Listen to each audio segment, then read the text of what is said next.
Post número 50.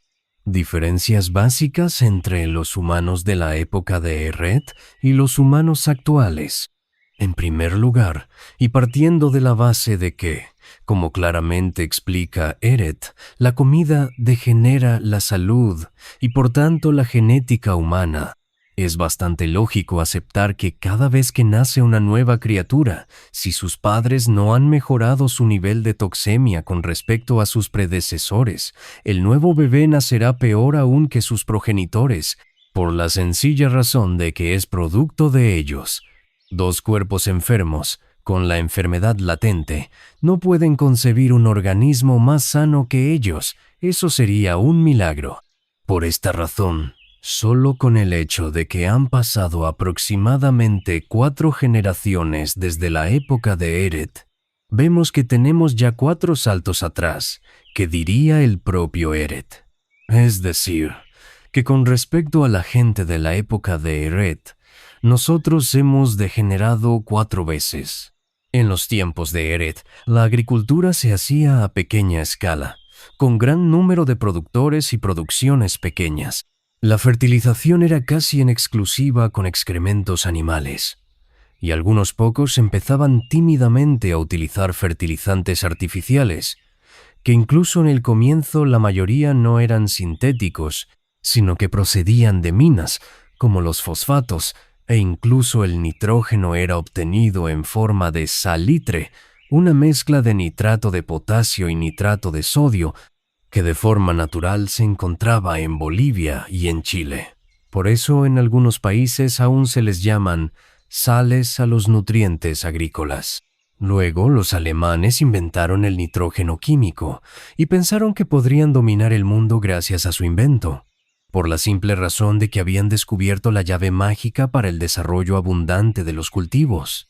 En 1918 Fritz Haber recibió el premio Nobel por su síntesis del nitrógeno amoniacal. Eret murió 4 años después, cuando aún no se había difundido masivamente el empleo del nitrógeno sintético. La gente a la que él trató y con la que desarrolló sus experimentos, así como él mismo, no habían comido jamás alimentos abonados con nitrógenos sintéticos, sino con estiércol, y alguna vez puede que con nitrato de Chile, es decir, nitrógenos minerales naturales. Que sean naturales no quiere decir que sean buenos para los cultivos per se. La fertilización con nitrógeno amoniacal supuso un avance para la agricultura, sobre todo en cuanto a facilidad de manejo, y muy especialmente en cuanto a rendimientos por hectárea. La humanidad comenzaba así a disponer de gran cantidad de comida, lo que propició el boom de la cultura, la educación, las artes, etc. Y por supuesto, el aburrimiento, porque mucha menos gente podía producir muchísimo más comida para alimentar a una masa de individuos que ya no tenían por qué tener relación directa con la agricultura. Sin el nitrógeno sintético, el boom de la revolución industrial jamás hubiera sido tal. Los tractores y los fertilizantes sintéticos, especialmente el nitrógeno, fueron las claves para que gran parte de los nuevos humanos, que nacían en mucho mayor número que antes, al haber más disponibilidad de alimentos, pudieran dedicarse al sector servicios, produciendo así un auge jamás visto de la economía industrial, relegando al mundo agrícola a una desclasada social. Antes de la invención del nitrógeno sintético, las producciones por hectárea eran mucho más reducidas que en la actualidad. Tampoco se habían seleccionado las variedades de las diferentes plantas con la finura y exquisitez que se ha logrado actualmente, ni se habían realizado hibridaciones buscando mejorar ciertas cualidades propias de cada variedad. Sin embargo, el exceso de nitrógeno crea unos tejidos vegetales más débiles, que se descomponen con más rapidez, lo cual disminuye la vida post-cosecha y devalúa su valor nutricional. Así que la gente pre-nitrógeno estaba mejor nutrida, con nutrientes naturales, procedentes de la descomposición de excrementos animales, lo cual imita el ciclo natural nutritivo de los ecosistemas en la naturaleza. En las deyecciones animales, El equilibrio entre los diferentes elementos nutritivos que las plantas necesitan es muy homogéneo, a condición de que los animales coman a su vez de forma natural. Sin embargo, cuando se fertiliza de forma artificial, se puede abusar de uno u otro nutriente buscando un efecto en el cultivo, lo que a su vez desequilibra la composición del producto final cultivado. Hoy en día, incluso la agricultura más ecológica que se haga está nutrida con estiércoles animales procedentes de animales que comen una dieta totalmente ajena a la que comerían de forma natural. Hacinados en granjas con alimentación forzada, sus excrementos ya no son lo que eran en la época de Eret.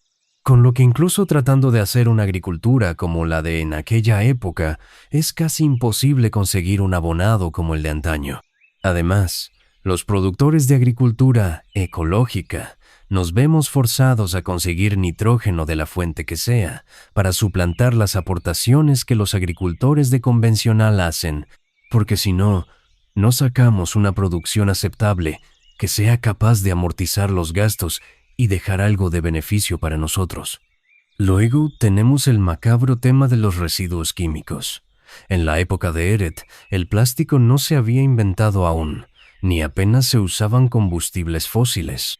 Él viajó a Capri en un vaporcito, que alimentaba su caldera de vapor con carbón, que solo expulsa codos a la atmósfera, mientras que los coches actuales sueltan muchos químicos diferentes.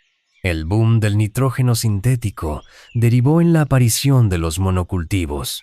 La idiosincrasia de estos, junto a la debilidad que el nitrógeno sintético produce en los tejidos de las plantas, provocó la aparición de nuevas y numerosas plagas para las que el ser humano tuvo que armarse para poder proteger sus cultivos de ellas. Especialmente en los años 70 del siglo pasado, cuando Eret y sus contemporáneos ya hacía muchos años que habían muerto, hubo un boom brutal de agroquímicos.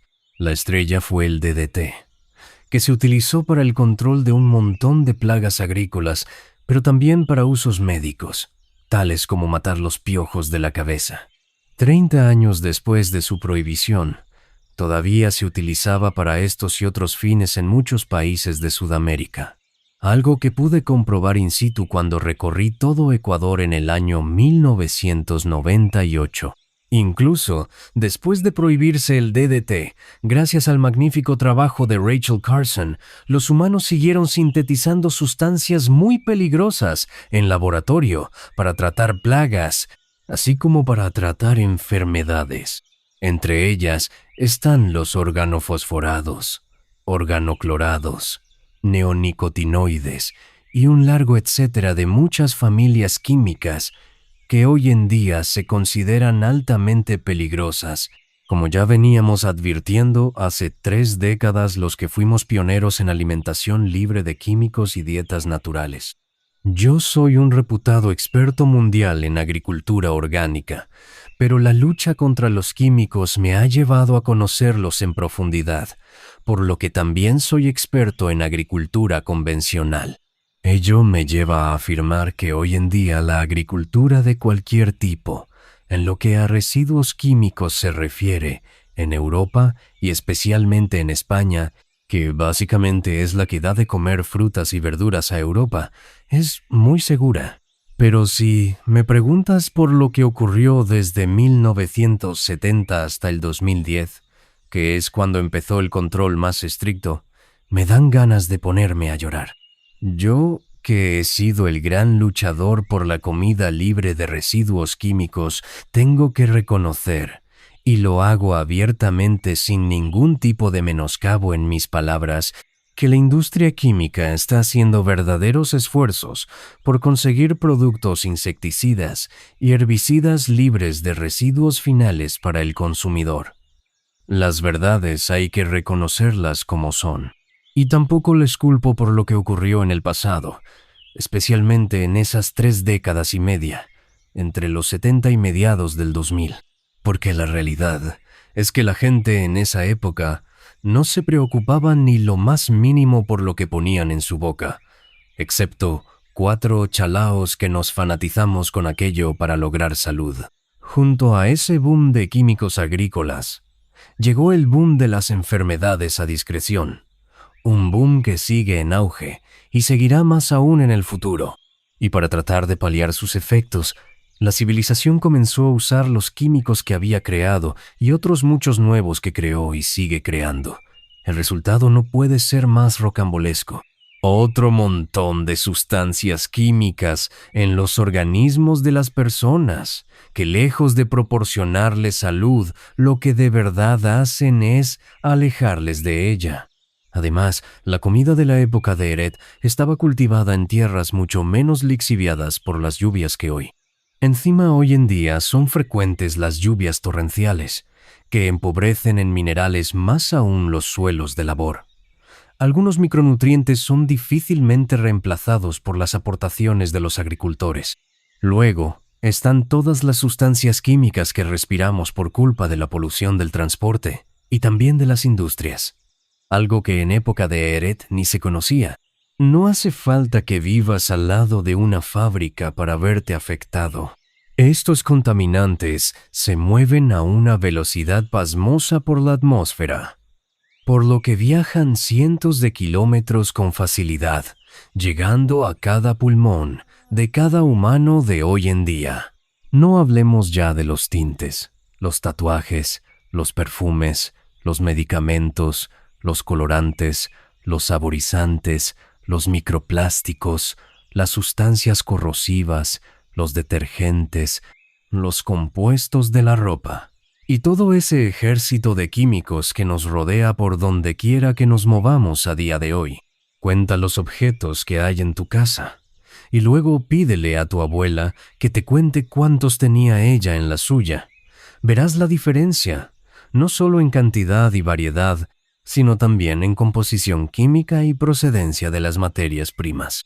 Encima, por si fuera poco, nosotros, los humanos actuales, fuimos criados en la opulencia, especialmente los que nacimos en el primer mundo o en países emergentes. Cuanto más comías, más feliz estaba tu familia. Pero esa opulencia se basó en cereales y proteínas a lo bestia, tantas como nunca jamás se han comido en cantidad en la historia de la humanidad. El consumo per cápita de almidones y proteínas de la gente de la época de Eret, comparado con la gente del mundo actual, es simplemente ridículo, lo que ya de por sí te ha de hacer una idea de su toxemia comparada con la nuestra. Además, en la época de Eret, la comida era muy fresca y sin toda esa sarta de conservantes y colorantes y espesantes, y vaya usted a saber qué, que nos han dado con toda esa comida envasada que hemos comido toda la vida. Ahora todo viene empaquetado y requete empaquetado. Muchas galletas de las que comiste, hacía más de 2 años que se había recolectado el trigo que las componía. Y no será lo peor de lo que hayas comido. Los nutrientes vitales no son eternos. Y mal que le pese a más de uno y a más de una, la gente del mundo actual se crió con muchísima comida de más, de muchísima peor calidad que en tiempos de Eret, y petada de químicos por todas partes, y sin frescura alguna. Solo hay que leer los 3 capítulos primeros del libro de Hubbard, Cuerpo limpio, mente clara, para darse cuenta de que ya hace 45 años estaba la cosa muy mal. Así que, imaginaos cómo está hoy en día, rodeados de miles de objetos pletóricos de sustancias químicas nocivas y después de haber formado nuestro cuerpo con alimentos que contenían muchas de ellas. Por todo esto me parece de una irresponsabilidad total aquellos que te quieren vender que nada ha cambiado desde los tiempos de Eret, que puedes hacer la transición de forma idéntica a como él aconsejaba, cuando la realidad es que ni siquiera uno solo de sus seguidores consiguió desintoxicarse y seguir su ejemplo ni de lejos. Ni uno solo siguió promulgando sus ideas y enarbolando la bandera del SCDA. Muerto, el perro se acabó la rabia. Ojalá pudiéramos hacer la transición como entonces, Yo sería el primero en cantarlo a los cuatro vientos, pero la realidad es mucho más dura y la vida humana actual está en una encrucijada de la que es muy difícil escapar. Menos aún si se quiere hacer en base a manías de supuestos gurús sin experiencia. El tema de las sustancias solubles en grasa casi que carecía de importancia en la época de Eret, pero hoy en día es tan crucial que es una necedad brutal pasarlo por alto y llamarse a sí mismo buscador de salud, esperando que la gente mejore su salud sin sacar fuera de su cuerpo con la sudoración pasiva esos peligrosísimos químicos solubles en grasa. Démosle gracias al Señor de que un día me di cuenta de que Hubbard tenía razón y que sin la sauna seca el SCDA en el mundo actual no iba a ningún sitio, porque la realidad es que fuera de mi propia experiencia de vida, y cuando digo de vida me refiero a más de 3 décadas de vegetarianismo radical y exitoso, fuera de eso, el vegetarianismo no es más que una historia de fracasos desde que Eret murió. ¿Dónde están los ejemplos de logros gracias al vegetarianismo bien hecho? Yo podría haber sido un gran ejemplo del éxito del Exidea bien hecho, sin manías, pero lamentablemente puse demasiado empeño en que mis contemporáneos pudieran comer alimentos sin residuos químicos y me dejé una importantísima parte de mi salud en ello, sin contar el grandísimo daño que me hizo el fanatizarme con la idea de que podía limpiarme y comer frutas en poco tiempo. El estoicismo me enseñó que la moral debe estar por encima de cualquier acción que acometamos en la vida, y yo no hubiera podido descansar tranquilo sabiendo que podía haber hecho algo por la humanidad, y no lo hice por pensar en mí mismo. Por eso aposté por una agricultura sin químicos y me dejé la piel en ella, en lugar de quedarme en casa tratando de llevarme a mí mismo a la máxima salud, aún a expensas de que los demás se envenenaran. Luz de amor, Diego Conesa, El Eco.